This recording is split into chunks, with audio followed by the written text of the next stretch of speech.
Sydney में बॉन्डी हमले में जख्मी हमला आवर नवीद अकरम पर फर्द जुर्म आयद कर दी गई। फर्द जुर्म में दहशतगर्दी समेत 59 इल्जामात शामिल हैं। ऑस्ट्रेलियाई पुलिस के मुताबिक हमला आवर की तिब्बी हालत बेहतर होने का इंतजार किया जा रहा था। सेहत बेहतर होने पर बाकायदा फर्द जुर्म आयद की गई है। ऑस्ट्रेलियाई वज़ीर आज़म एंथोनी अल्बनीज़ ने कहा है कि इब्तदाई शवाहिद के मुताबिक ये हमला शिदत पसंद तंजीम दाइश से मुतासर होकर किया गया। 3 रोज़ कबल सिडनी के बॉन्डी साहिल पर 2 मुसल्लह अफराद ने फायरिंग करके 15 अफराद को हलाक किया था, जबकि हमले में 40 अफराद जख्मी हुए थे। हमला करने वाले एक शख्स को पुलिस ने मौके पर ही हलाक, जबकि दूसरे हमलावर को गिरफ्तार कर लिया गया था। हलाक होने वाले शख्स की शनाख्त साजिद अकरम के नाम से हुई थी, जो कि भारत की रियासत तेलंगाना के शहर हैदराबाद का रिहायशी है, जबकि उसके बेटे की शनाख्त नवीद अकरम के नाम से हुई थी, जिसके पास ऑस्ट्रेलियन शहरियत है। साजिद अकरम 1998 में भारत से स्टूडेंट वीज़े पर ऑस्ट्रेलिया गया था, जबकि उसका बेटा नवीद अकरम ऑस्ट्रेलिया में ही पैदा हुआ था।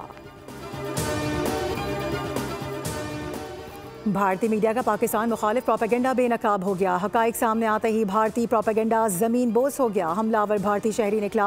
अफसोसनाक दहशतगर्द वाक़े ने दुनिया को एक और तल्ख हकीकत से रोशनास करा दिया। भारतीय ज़राए इब्लाग ने बगैर किसी तस्दीक हमलावरों को पाकिस्तानी करार दिया था। गैर मुल्की जरीदे द गार्जियन ने भारत के झूठे प्रोपेगेंडे को मुस्तरद कर दिया।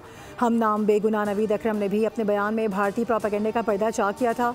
गुमराहकुन प्रोपेगेंडा मुहिम बैक वक्त भारत, अफगानिस्तान और PTI के हिमायत याफ्ता सोशल अकाउंट से शुरू की गई थी। भारतीय खुफिया एजेंसी रॉ से मुंसलिक अकाउंट्स ने वाक़े के फौरी बाद इसे पाकिस्तान से जोड़ा।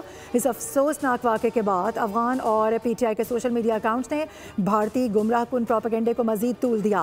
मुस्तनद बैनुल अक़वामी मीडिया ने ऑस्ट्रेलियाई पुलिस की तहकीकाती रिपोर्ट का हवाला देते हुए कहा है कि हमलावर का ताल्लुक भारत के शहर हैदराबाद से था। पाकिस्तान मुखालिफ कुछ बैनुल अक़वामी और इसराइली ज़राए इब्लाग ने बगैर किसी तस्दीक के पाकिस्तान के खिलाफ इस गुमराहकुन प्रोपेगेंडे में मुनज़्ज़म किरदार अदा किया। इस मुनज़्ज़म प्रोपेगेंडा मुहिम में PTI से मुंसलिक सोशल मीडिया अकाउंट्स ने पाकिस्तान के रियासती इदारों के खिलाफ गुमराहकुन प्रोपेगेंडा किया। पाकिस्तान सिडनी में होने वाले घिनौने हमले की मज़म्मत करता है। पाकिस्तान मुतासिरा ख़ानदानों से ताज़ियत और ज़ख्मियों की जल्द सेहतियाबी के लिए भी दुआ गो है। अक़वाम मुत्तहिदा में पाकिस्तानी मुस्तक़िल मंदूब आसिम इफ्तिखार का सलामती काउंसिल इजलास से खिताब।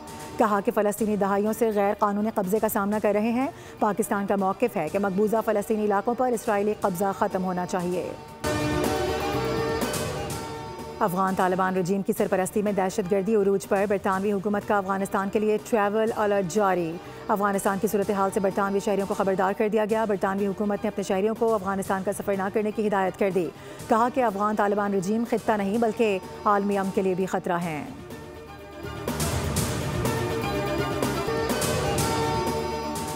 नायब वज़ीर आज़म इसहाक़ डार की ज़ेर सदारत पाक ईरान दो तरफ़ा ताल्लुकात से मुतालिक बैनुल वज़ारती इजलास। दो तरफ़ा ताल्लुकात के मुख्तलिफ पहलुओं का जायज़ा लिया गया।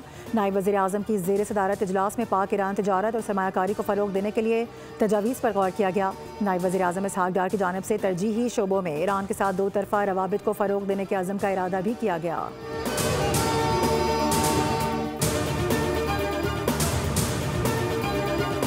इस्लाम अमन और इंसानियत का दर्ज देता है। तशद्दुद की कोई गुंजाइश नहीं है।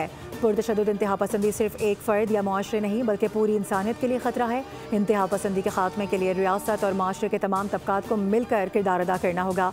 स्पीकर पंजाब असम्बली मलिक अहमद खान कहते हैं कि पंजाब में इंतहा पसंदी के चैलेंज से निमटने के लिए तहकीक पर मबनी हिकमत अमली नागुज़ीर है।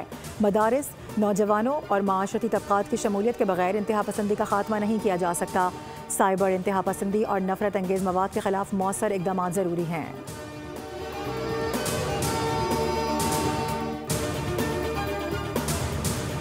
PIA की निजकारी से मुतालिक अहम पेशरफ्त। हुकूमत ने PIA की 100% निजकारी का फैसला कर लिया। बोली 23 दिसंबर को लगेगी। 75% शेयर नीलाम किए जाएंगे। फैसला बोली दहिंदगान के 75% हसेस फ़रोग़ के मुतालबे पर किया गया है। बाज़ बोली दहिंदगान ने 100% हसेस खरीदने की शर्त भी रखी थी। हुकाम के मुताबिक इंतज़ामिया जो भी होगी 26 अरब के टैक्सेस और एयरपोर्ट वाजिबात अदा करने की पाबंद होगी।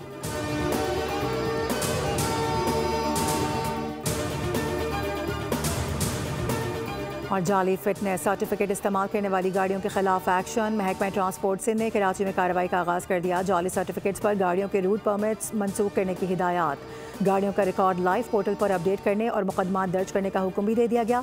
शर्जरी नामेमन कहते हैं कि ट्रांसपोर्टर्स एजेंट्स के जरिए जाली सर्टिफिकेट हासिल कर रहे थे। अवाम की जानो माल से खेलने की किसी को इजाज़त नहीं।